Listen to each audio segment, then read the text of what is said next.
Hi there, it's Carl here, just sharing a fantastic trip out to Packhorse Farm Nursery. That's in Matlock in Derbyshire in England, the UK. If you don't live in the UK, I hope there's still some interesting content for you here because we'll just show you around what a full-blown sort of Japanese maple nursery looks like.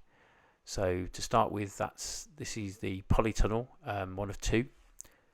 That's a chap called Hilton, that's his Christian name by the way. Hilton grows all the maples in here. He only opens Tuesdays and Wednesdays. The rest of the time is devoted to growing these lovely plants, I suppose. Hilton has more knowledge about these plants than I admit I'll ever know. He's been doing it for many, many, many years. Brilliant to talk to, full of knowledge. So what you can see here is the polytunnels, which the other week got up to 5 degrees, I think he said.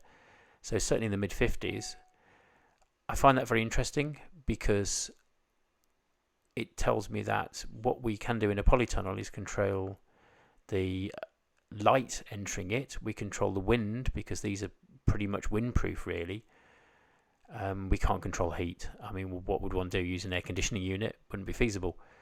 So having controlled the light and the wind, then actually these have survived the heat wave remarkably well. So it sort of strengthens my belief, really, that it's a combination of all three of those that really affect these plants. So just taking a break from editing the video here, and I'm going to hand you over to me, actually, with a bit of narration that I did during the visit.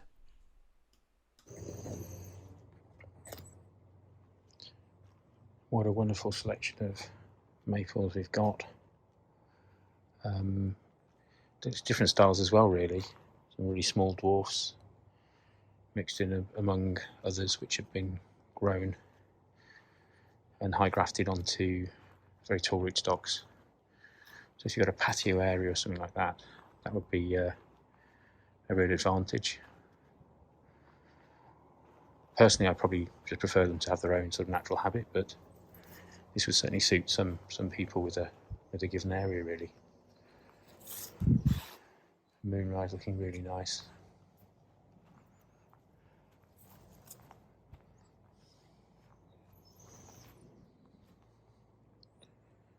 This is lovely. This is starfish. Sort of speaks for itself, really. Plenty of other Cirroswanums.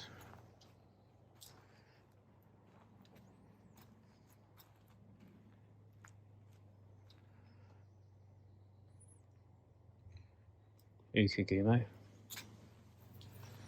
and Ryusen. And these can be trained really tall if you wish.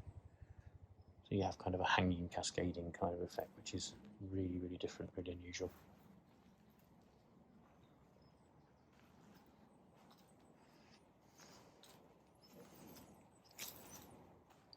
And Irene, which I know from my own collection.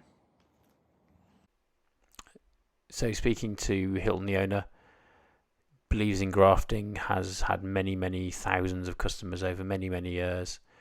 The trees that he sold me have been fantastic, particularly when I repot them. They just go from strength to strength. The Kotonuito I had before, Ukagumo I had from him, all really good stuff. Love the way that every label and every tree is different, not generic here, really good advice. And there's someone there to actually offer that advice to. When I first went, I remember him saying, "How far have you come then?" Because obviously he expects people to come from a big distance. But wherever you are in the world, hopefully an interesting lesson there about heat. Actually, it's wind and sun that also combine. And I hope that's been interesting for people. If you can find something like this where you live in your part of the world, then it's well worth seeking out because what you get is just fantastic, really. And just to add that I had, definitely said that I wouldn't be buying any more Japanese maples this year.